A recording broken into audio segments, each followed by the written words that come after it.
So theoretically, these podcast episodes are going to be every week, but I also told myself this year that I was not going to stress and burn myself out if I was not able to get a podcast episode done in a week. And so that's kind of where I was at last week. We just had some things come up and it is what it is. But this episode I am excited about because it's something that I personally feel pretty strong about. And so I thought I would just kind of bring you along on my reasoning and give you kind of an inside look on just one of the really small ways that I steward my time and energy. So it definitely started with the moment whenever I heard my oldest daughter say, "Never mind, you're busy." And I remember hearing those words from her, and she was probably about maybe 7 years old. I don't remember exactly right now, like exactly how old she was, but I do remember what it actually revealed to me. And it was that I was very distracted. And I didn't want that. I didn't want my daughter to need me as a mom and then give up so quickly because she already assumed I wouldn't even pay attention to her. Now, this isn't about the time whenever we're like genuinely busy and we need to say, "Hey, give me a second so I can finish this so I can actually focus on you." This is those like stupid busies, like the kind of busy that comes from the constant interruptions, notifications, being half present, being on our phone, all those things that we don't need to be. That moment actually became one of the reasons that I started reevaluating some really small everyday choices in my life. And one of those choices was deciding to stop wearing a smartwatch. I know that sounds really random and like it's kind of seriously a whole episode about a smartwatch, but just hang with me, okay? So I don't wear a smartwatch anymore, and it's probably not.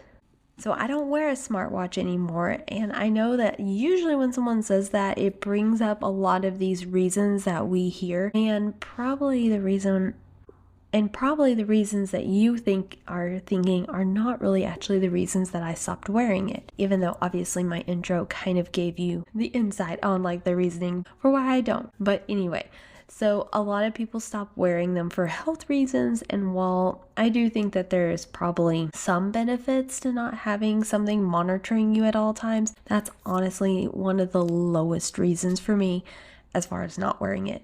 For me, this decision had so much more to do with distraction and how that distraction was affecting my home, my kids, my ability to steward what God had given me well. And it kind of sounds ridiculous because it's such a small thing. But for me, when I wore a smartwatch full time, I was constantly being interrupted. A notification would go off, and even if I didn't respond right away, my focus was completely gone. I would be homeschooling or working on something that required real thought or just trying to be present, and suddenly my brain was pulled away to something else. And once that happened, it took a long time to get it back to what I was doing. I don't know about you, but distraction is one of my biggest enemies when it comes to actually getting the most important things done. And not only getting them done, but actually having the energy to get them done. I remember reading about how, and I don't know where I read this. I remember I read something at one point on how we only have a limited amount of mental capability each day. And if you burn through that energy early, especially if you are on social media or random interruptions or you're just kind of all over the place, that it actually affects everything else. So for me, the smartwatch became a constant distraction, and it was costing me way more than I even realized. Another thing that really bothered me about the whole smartwatch thing, and I promise this all is going to make sense and go through. This isn't like a campaign against smartwatches. Seriously, it's not. It is just one of the things that I have learned, that having taken this out of my life has actually made me a better person and a better steward and even a better homemaker. And so this is why I talk about it, because if this is things that you also struggle with, this might be a really small, easy thing that will make a huge impact. So I just wanted to add that in there. But another thing that really bothers me was the that false dopamine hit. So whether it was like closing activity rings or hitting the step goal or seeing the notification, it felt like I was training my brain to get those little hits of satisfaction from my watch. And I didn't like that at all. I did not want to be like my happiness depended on my watch. And I didn't like that my sense of accomplishment was also coming from a device that told me like what I had accomplished, instead of being able to look at the end of the day and say, okay, how did this day go? Did I do the best that I could today with like what I had? Because some days you're not going to get all the steps in, and that's because maybe your child needed you more, or you had a more of a sit down project or something. And some days you're just exhausted, especially depending on like what your hormones are doing and everything, and you just need rest. And so I did not like that. Like, your watch doesn't know that, and I didn't like the fact that I just felt a failure if I didn't have like my watch notifications. So that was like a huge reason why I got rid of it, is because I felt like I was becoming dependent on it for my sense of accomplishment, and I didn't want a device deciding whether I had done enough for that day. I would say like another major reason that I quit wearing a smartwatch was because it was taking attention away from people. And this may actually be the number one biggest reason I quit wearing a smartwatch, is because those really good conversations, like the really deep ones, the ones where you're fully engaged, they're fully engaged, you're having such a good conversation, and then someone's watch or phone goes off and they look at it. And it's like, like you can probably get back into it, but it just kind of changes it a little, because it's either my focus has gone away to something or their focus has gone away. And yeah, we might come back to the conversation, but it probably and usually isn't that same depth. And so for me, that became a super like a personal conviction, because I believe that it's really important to connect with people on a real life basis, that people need. We need other people in our lives that can hear us out, that can talk, that can give us encouragement, that can give us advice. And so I just decided that my personal conviction was that if I decided the conversation is important enough for me to stop what I'm doing, to stop my life, you might say, and whether it's at home, whether it's at Walmart, whether it's passing someone at homeschool co-op, if it's important enough for me to give my full attention, for me to actually have that conversation, then it's important to me. And interruptions just cheapen moments that should be meaningful. And I know that everybody feels this way, and obviously we all have those values that are super important to us. But I know for me, this really deeply mattered, and I wanted to make sure that when I was talking to someone, I was fully there with them. Also, I have to say that I didn't like being that accessible. I have real life responsibilities, real people in front of me, and real work to do. And being constantly reachable just created expectations in my life from the people who were messaging me and stuff that just were not healthy.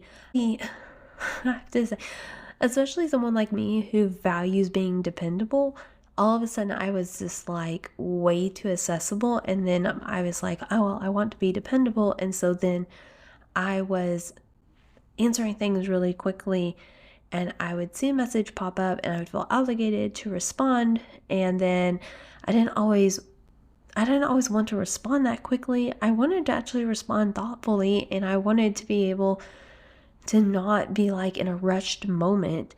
And so if my phone is down and I don't see a message for an hour or two, it's a lot easier to say, hey, I just wasn't around my phone. And then I can respond well instead of being constantly accessible, because that is just exhausting. And as someone who leans a little more introverted, it was a lot easier for me to check messages whenever I was like, okay, I'm ready to answer messages or whatever. And also I just didn't want them, obviously, like I said, interjecting in my real life face-to-face conversations. And so I think it's okay. People have lived a long time not being accessible, and so I think it's okay not to be accessible, and I actually think it's healthy. I know for me, I feel a lot better that I don't have the stress of needing to get back quickly and needing to be always available, and just like having my phone put away and not having a watch and everything. Like literally, I don't even have to lie about it because it's true. I didn't have my phone, and so I wasn't available. So, okay, I just did this whole spill to you about the smartwatch, and I swear I'm not like fully against them. I think that we should make best choices for what works for us. I just know that this is what I have really seen a difference in my life. Like since I stopped wearing it, I have seen huge differences in the areas that I've talked about.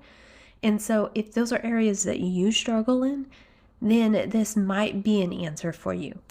But here's what I do instead. I actually wear an old-fashioned analog watch, and I totally do that on purpose. I like that I actually have to think whenever I look at the time. So it's like if I'm checking the time, it's legit. I'm checking my watch because I genuinely need to know what time it is. It's not because something is buzzing for my attention. It's like I actually need to know what time it is. And I started wearing a regular watch again because when I stopped wearing the smartwatch, I found that it actually wasn't even helping that much because I was still pulling my phone out all the time to just check the time, and then I would see a notification, and then I would have to I need to answer the notification, or it would at least take my brain off, and then I'd be like, oh, I wonder what they wanted, and I wonder what that email was, and all this stuff. And so I was like, well, this isn't really helpful because I quit wearing the smartwatch, so I would quit doing this, and now I'm just pulling my phone out all the time. So that's why I got me an old-fashioned watch that's got like the 30s and 55, which I kind of love anyway. And it doesn't have any, obviously. It's just a watch, and so if I need to check the time, I can just pull my sleeve up, check the time, and it's totally awesome. One thing I will say though is that obviously still have to check my phone, and I still need to answer messages and stuff. So I do actually turn off most of the notifications, at least everything I can. Of course, you can't turn off the notification for text messages. And if you have a business, you need to leave your business pages notifications on and like all that stuff. But I turn off like most of the stuff. Like I don't have TikTok notifications coming up. I don't have Facebook notifications coming up. Like I keep all that stuff off, and then I only actually get on there when I have the time. Well, theoretically, but let's be honest, some days and weeks I totally slip off. But theoretically, I can only get on there when I have the time, and that's whenever I can see the notifications and stuff. So that's actually really helpful as well, because obviously we live in this age where you do need your phone and everything. So, So yes, that was my little spill about a smartwatch. And I'm just like really excited about this podcast and the way this is going, because there's a ton of these things that I have had to work through and mature through, and that God has shown me, and that I've noticed differences in my life with like stewardship and being able to use my time well and stuff. And so it just kind of makes me excited that I'm going to start getting to share like all my tools and my resources and like management and all that stuff with you. So anyway, until then, I am still working to get all my stuff set up, and so you can build your email list, all that stuff. Like I don't even know if that's still a thing in 26, honestly. But if you'd like to actually see like an inside look behind our life and get to know us a little bit more and see the farm in action and hear some of my short clip ideas and stuff, go follow us on TikTok. And if you're not on TikTok, get on TikTok just to follow me, maybe. No, I'm just kidding. Do whatever is best for you. But go follow us on TikTok. I actually completely got off Instagram. I am still on Facebook, but that's mostly for my local business stuff. And I will reshare some reels or whatever, or some TikToks. But for the most part, I'm hanging out on TikTok because that seems to be where a lot of my people are. And so if you'd like to go and get an inside look behind, go follow us and say hi, and I will say hi back. So until next time, go and step out in courage, steward well what God has given you, and leave a legacy for your kids.